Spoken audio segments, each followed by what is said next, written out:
All right, I'll admit, I may have been wrong about a few assumptions. So the Z Fold 5 is actually really good and really pleasant to use. And I may have been a little harsh in some of my first initial thoughts towards the Z Fold 5, which we'll address in this video. But there's also the reality of what is it like to actually own and use a foldable device for those of you who still have not converted over into the foldable life. And I think we may be ways away from that. But again, the reality about this Z Fold 5 and how much this phone has pioneered or is a pioneer to the foldable market because it's the most consistent and the most refined over the years, and it's actually paving the way for the other foldable devices. This is where you compare to, this is where you set the bar at, and this is where everything must either add up to or surpass in order to move into this foldable market. But there's also the reality, what are the caveats, what are the trade-offs when you go foldable device? Because this isn't the only foldable offered. You got this model right here with this offering and this display. And then you have this other Samsung foldable model with this inner panel and foldable display. And then you have a non-Samsung model that I'm a big fan of with this inner panel and display. So these are some of the foldable offerings on the market that you can choose from as your entry point into the foldable market. But the Z Fold 5, I gotta say this, the new inner brightness on this inner panel, bumping that up to that 1750, and whatever other magic that Samsung is doing, because you know what they do, I'm loving it. This thing looks absolutely amazing. And here's the truth.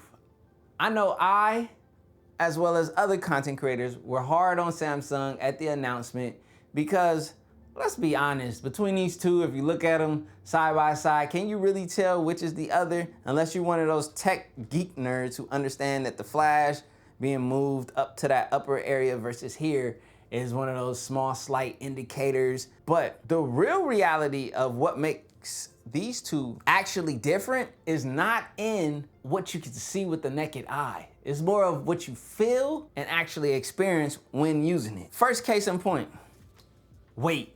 Instantly, when you pick these two up, you can tell which one is the heavier of the two. Another thing that's also noticeable between the two is the new hinge design.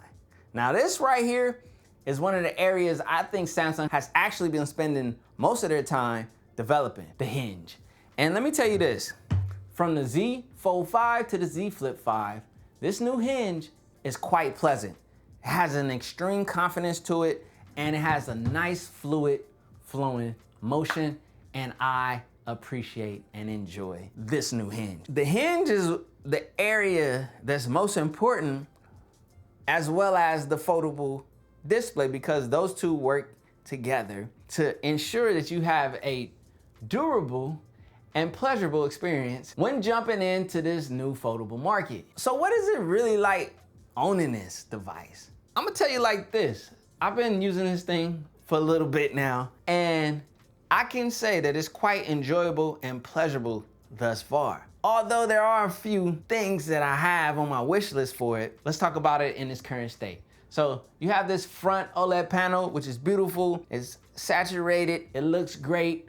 It's still quite slim for everyday usage. And just to give a demonstration as to what I mean with this front panel being quite on the slim side, let's go to the keyboard, right? Typically, how I use this device when typing, or prefer to use this device when typing, is unfolded. And honestly, that's how Samsung is intended for you to use this device, is unfolded. It's a tablet that folds down into a compact, usable form factor. Right here, I'm typically typing like this, right? Now, let me reopen the same thing and type the same thing. I actually wrote it wrong the first time, but here we go. I'm typically typing like this. Exactly. All right, so let's say if I tap back on tutor, where it thought I said tutor, which wasn't right. Let me try to correct it. Typing. Okay, there we go. So I'm more prone to errors in my messaging and typing on this more slimmer, compact form factor. This is the area where I want the panel to become wider.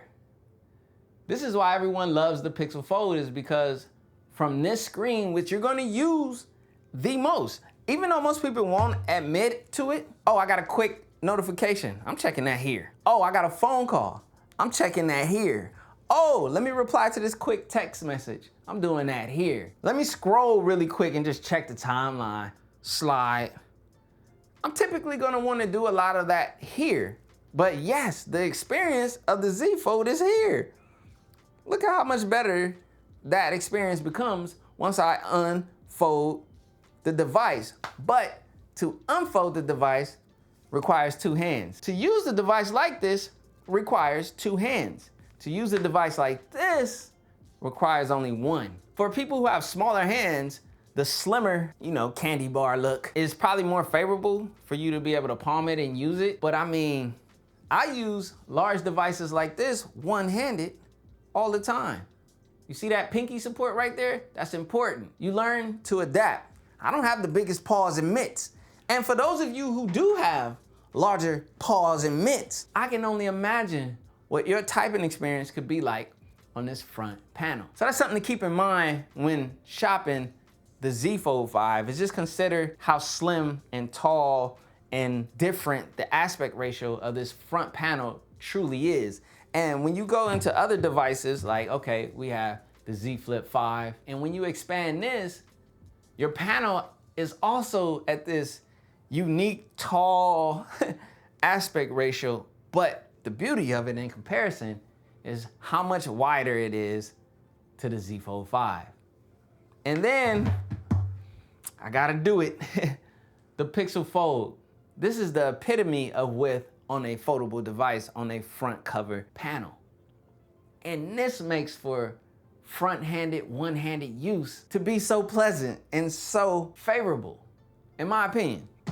Now, let's move into more beautiful things or more real-world uses with this Z Fold 5. The weight reduction, let me just say it now, absolutely appreciate it from an everyday perspective, because when you jump into this world, you jump into the thick zone of a smartphone. This bad boy right here is thick, and so are all of the, other devices of this nature. Being that the Z Flip 5 is the thickest, and then you got the thinnest with the Pixel Fold. But at the end of the day, either way you go, you're getting a little weight and you're getting a little thick. So I appreciate the weight reductions. And a lot of that comes here in this hinge. This hinge right here, you can open and close this device with so much more confidence than any foldable Z Fold or Z Flip of the past. I love it. I love the direction. Now, let's be fair and honest and truthful. Only time will tell on durability. As you guys saw in my previous happenings with the Z Flip 4 that I had last year, I didn't have the best experience in durability in that device. And I've seen from the comment section, I wasn't the only one.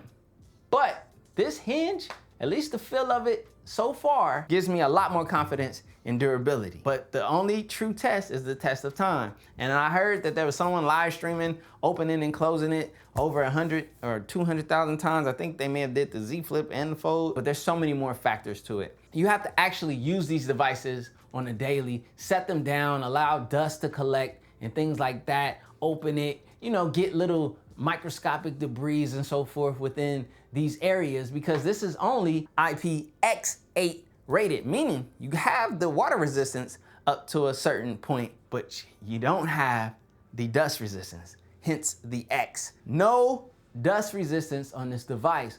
And we are on iteration 5, and you would think that at some point they would have figured it out if they can, but they haven't. And honestly, dust is your enemy in any foldable device to date. So just think about that. Now, have I had dust or debris take out a device of mine?